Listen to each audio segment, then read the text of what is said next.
একটা অন্য মানুষ আমাদের জীবনে আসার পরে আমরা যেটা আছি, আমাদের যেটা বর্তমান, আমাদের যেটা আসল রূপ, সেটা হতে পারে খারাপ বা হতে পারে ভালো, যাই হোক, সেটাকে আমরা চেঞ্জ করে তার মতো করে একটা নতুন আমি হতে চাই। তো সেই সমস্ত চিন্তার জন্য, সেই সমস্ত ভাবনার জন্য এই কবিতা আমি পাল্টাবো। আমার তোমার মহাকাশটা এতটা আলাদা কেন? বাড়ির উঠোনের তুলসী গাছ আর বনবাবলা যেন।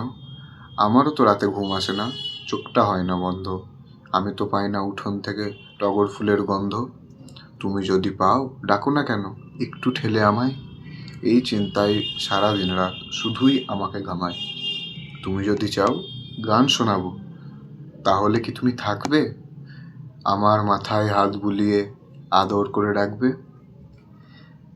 কালকে তাহলে একবার এসো চায়ের দোকানটাতে, সন্ধে 7টা, ঘাটের ধারে, আমাকে পাল্টাতে। আমি পাল্টাবো।